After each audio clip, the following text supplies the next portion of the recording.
What's up, H-Town? It's Dillon Francis, 92.1 Radio now. I love you guys. All right! We are here with Dillon Francis, the all-new 92.1 Radio now. Yes. Welcome back to H-Town. Thank you, man. It's so humid. Just like you remember it, right? It's so humid. Yeah. I don't know if that's good or bad for my cold, but I'm going to assume it's, like, bad. Well, it's so but welcome back to H-Town. Thank you, man. Last time you were here, I think you were at... Stereo Live? Yes. Yeah. So, this time Spire. Spire's crazy, man. I was, like, so far away from everybody on the bottom. Yeah. It feels like there's, like, a pit. Just a pit going on down there. Yeah, the whole time. that pretty much is a pit. Yeah, and that's our Radio Now College night too. So we nice. broadcast live there, and it was crazy, insane. That was really fun. Yeah. How does it feel to play in an old church? That was an old church? That's an old church. I did not know that. The old church, Church of Science. Wait, did they keep any churchy things in there? Yeah, actually, there's like there's a window that says like church or whatever, and like there's like a sign that says like for like children, and yeah. I played it. What was it? Stereo Live. No. The I think we did Ohio. No, Connecticut, Cincinnati. No. Remember the church that we played at for Fat Jew in Real Life? Tour? Columbus, Ohio. So it was Ohio. Columbus, Ohio, we played in a church as well, and it was double-deckered like that, except instead of playing on the top of everybody, you played below, and then there was like the main floor area, and then there was the top. It was, and then everyone was drinking Four Loko, so everyone blacked out. Yeah, there's a lot of sinning going around, at Spire. Yeah. But the crowd, I think all of H-Town was there last night, pretty much. All the clubs were pretty much there. Maybe. I hope so. That was awesome for a Thursday night, man. Yeah. Thursday's the new Friday. It really is. Like the weekends are for rookies now. Exactly. You got to go Wednesday now. Yeah. On hump day, just start your weekend. Yeah. And speaking of which, hump day, that was when you had a birthday party for Gerald. Yes, it was. It was crazy. A lot of explicit things happened at that birthday party in 15 minutes, and then the cops came. Yeah, I saw that. Yeah. And for those that don't know, Gerald is he's a piñata. Donkey piñata. He's a piñata that I've had him for a year now, and he's been living in this little crevice in my house. I have to ask, and I don't know if you're gonna answer that. Is Gerald named after G-Eazy? No. Honestly, I didn't even know G-Eazy's name was Gerald. Oh, okay. Gonna be completely honest. I was at home. I think I had gone to a meeting at CAA, and they had fulfilled my whole rider that I used to have, and a piñata was on there. And I was about to leave everything there, and they're like, "Oh, just take everything." So I put it in my car, and it's just funny because that piñata like fit perfectly in that little crevice. And then one day I was just opening up my fridge, and I opened Snapchat and just started yelling, "Are you happy, Gerald?" to him, and that's where it came from. So it was really weird, and it just turned into its own thing. Yeah, because everyone's been wondering, is that G-Eazy? No, yeah, definitely not. Especially with your collab. He actually told me that because Wednesday we were shooting the music video, and he asked me, he was like, "Did you name the piñata? Like, were you making fun of me?" Because he thought I was making fun of him. I was like, I didn't know your name was Gerald until like a couple months ago. So, yeah. Just pure coincidence. Yeah, pure coincidence. Yeah. Well, speaking of the video, you filmed the video. Yes. For Say Less, and it made me. I was about to not be sick, and then the shoot was from 7 p.m. to 7 a.m. and now I'm sick again. So it's fantastic. And what can you tell us about the video?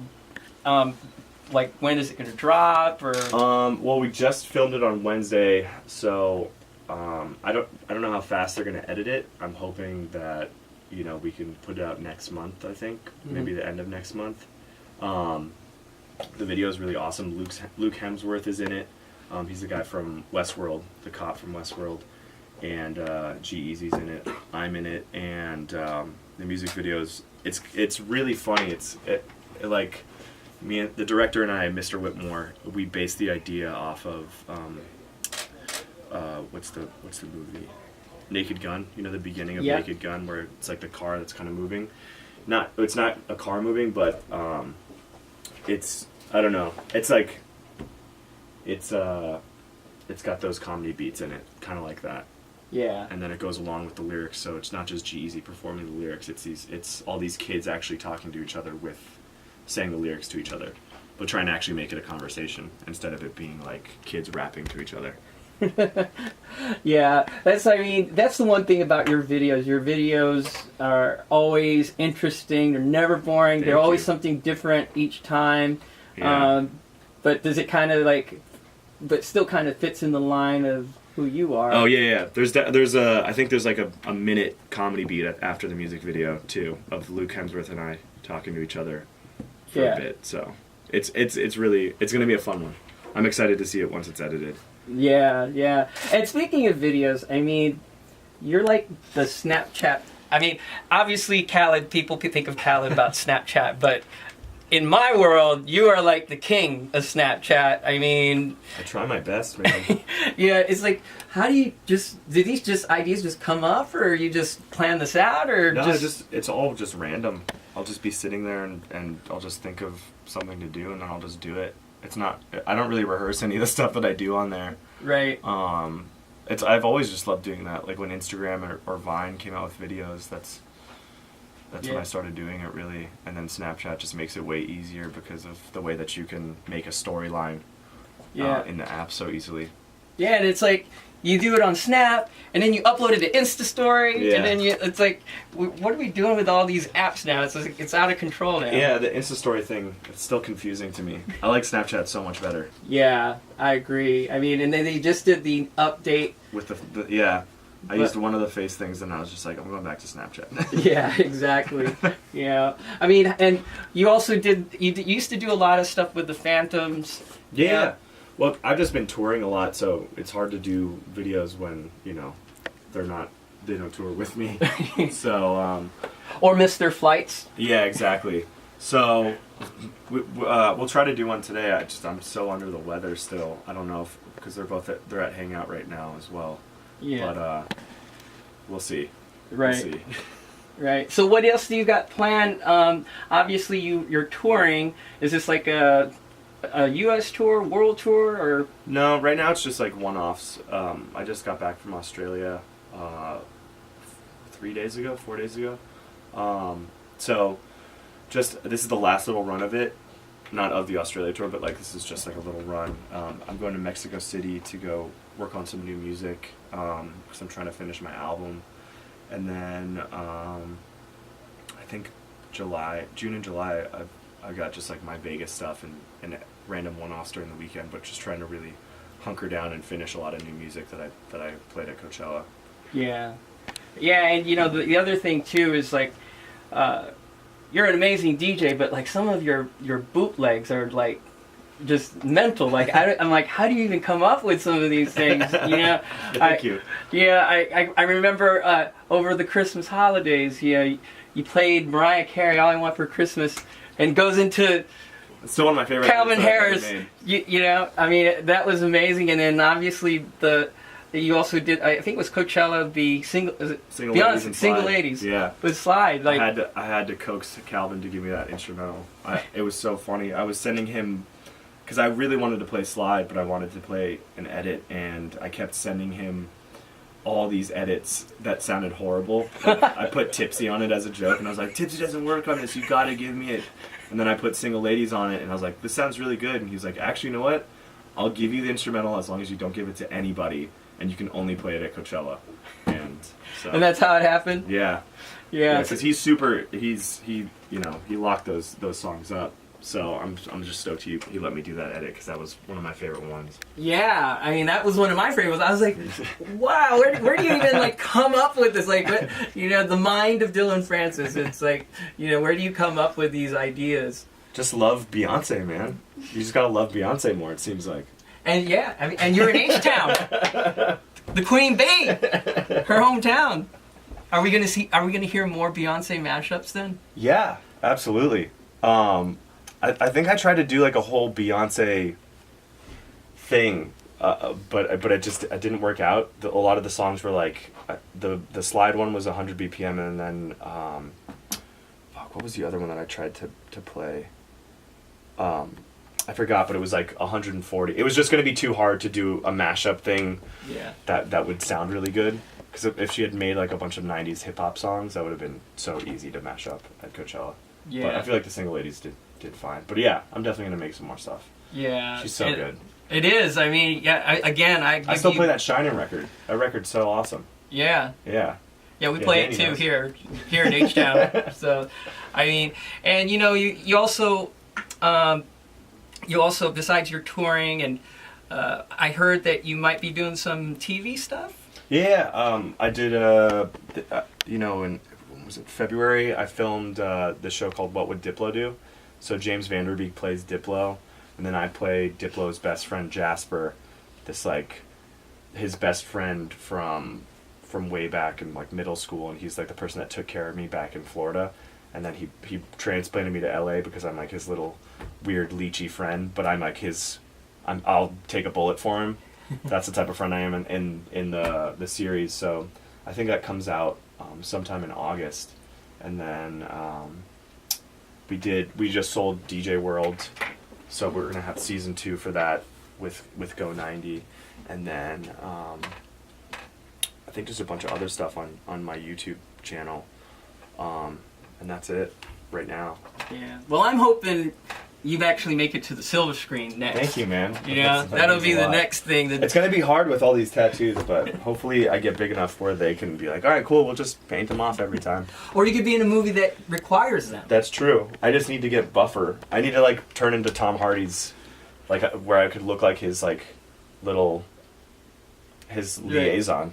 Hey, if Machine Gun Kelly could do it. That's true. That's true. I mean, he's model, actor, rapper, so that's the other. I just need to start rapping and get into better shape, and I could do this. Yeah, so. And what's next after, I mean, obviously you're working on the album. Are you halfway done? Are you kind of getting close to it? Or are you just... I would say it's like 35% done. Okay. Yeah, it's a lot of the vocal stuff that I have to focus on now, and then just figuring out which songs I want to be on the album and which ones I want for later. So it's like nitpicking right now, but I think once I get to the 50 mark, it'll be easy to get to 100% done. Well, I think. Might not. Who knows, right? You Yeah. know, you start. That's the whole creative process. Like you think you have something. Yeah. And Like on my last album, I was 90% done, and that last 10% took so freaking long. Sorry. I can edit it out. Yeah. It took so long to get to that last 10% done, because you just start getting in your head on like if something sounds good enough or if you need to actually produce it more. It's that like horrible feeling of is someone going to hate it or love it, or maybe I should change it now because I've been sitting on it for so long and it doesn't sound contemporary, and you just get in your head. So I'm hoping that doesn't happen this time. yeah, well, I mean, you learned. Is there anything you learned? This is your second album. It's gonna be my second album. So, is there anything you learned from the first album that? Less songs is definitely better. So I want to do like 8 songs on this one, 8 to 10, and then I kind of know the ratio of songs to club tracks that I want to have on the album. Yeah. Well, we're excited. We're awesome. I mean, you're awesome, and we're Thank excited to have you here. And you've done a lot of mixing for me in the past. Could we actually have you do a guest mix for us for Memorial Weekend? Yeah, for sure. You got it. Yeah, because I'd love to. You like I said, Houston has a lot of love for you, as you can see, and. I'd love to have you actually be our first guest mix show DJ on radio now. Definitely. So because we're a new station, I don't know. I'm down. So we just launched at the beginning of the year. But you were telling me. Yeah. So, so thanks. Yeah. Thank you for coming, Dillon. Thank you for having me. Guest mix on the way, and you're always welcome here in H-Town. Thank you, man. And we can't wait to play your music here. Thank you. On radio now. I'm gonna send you the full album when it's done, then you can just rinse it. Yeah, yeah. I'll have my son will probably be playing it. Yes, definitely. Get him a little DJ setup. He has one actually. He does? Yeah. What kind? Well, I mean, he has my setup, so. Get him like the mini tractor one though, or like the, like one of the really tiny ones. Yeah, those little Yeah. little controllers. Yeah, I love those. Yeah, I might do that. But maybe get some DJ DJ lessons from Dillon Francis via Snapchat. Or Gerald. Or Gerald. Yeah. You can put him right next to it. Awesome. Well, thank you, Dillon Francis, Thank coming you, to man. radio now. Appreciate it.